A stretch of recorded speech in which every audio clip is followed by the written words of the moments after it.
Daily Mail of Great Britain, newspaper there, found John McCain's ex-wife, who's now 70 years old, and they went and interviewed her.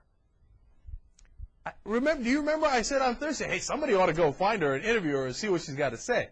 And as Cliff Schechter told us, she is generally supportive of John McCain. But they did ask, hey, how did you get divorced and what happened? They explained the whole background on it. One is John McCain, when he was in the prisoner of war camp, his wife got in a tragic car accident, and the reconstructive surgery was so bad, and she was hanging on for dear life, and they thought she wouldn't walk for a while. And she was model before, and apparently tall and beautiful, etc. That by the time McCain had come back, she lost 4 inches in her legs. That's how much reconstructive surgery that they needed. And she had gained a lot of weight, of course, because she couldn't go around, etc. And according to an insider that the Daily Mail is quoting, John McCain was, quote, appalled at her appearance when he came back.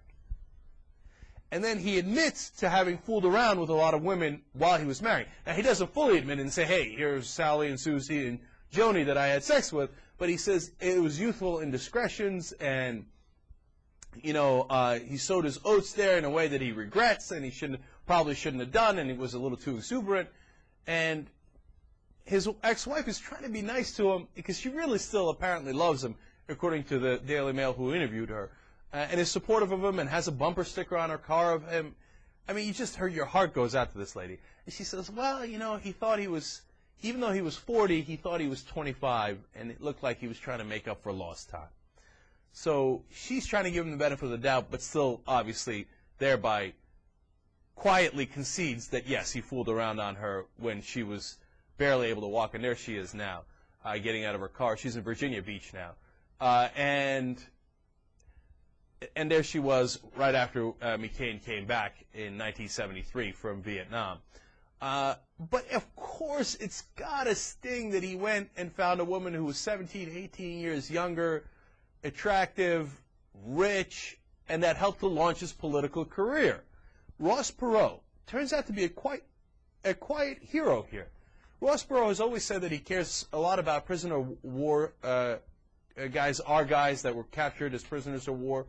And it turns out quietly he's been walking the walk. You remember Ross Perot, of course, ran for president a couple of times against Bill Clinton and then George H.W. Bush the first time around, etc. So apparently, when McCain was being held prisoner, Ross Perot funded Carol McCain. He just said, reached out to her and said, hey, whatever medical expenses you have because of the accident, don't worry, I'm going to cover them. Dude, that's a stand-up move, man. For whatever you think of Ross Perot, that's a real stand-up move on his part. And during the divorce, McCain said, hey, you know what, you can have a couple of the houses to Carol, and he said, I'll take care of your medical expenses from here on out. That's a nice move, but you kind of got to do that, number one. And number two, he's not doing it with his money. He's doing it with his new rich wife's money. So it's kind of a mixed bag, if you will. Anyway, here's Ross Perot's quotes on McCain leaving his wife and how he entered politics after that. He said, quote, McCain is the classic opportunist. He's always reaching for attention and glory. After he came home, Carol walked with a limp, so he threw her over for a poster girl with big money from Arizona. And the rest is history. Ouch. So there are some skeletons in that closet, and there's some folks working on them.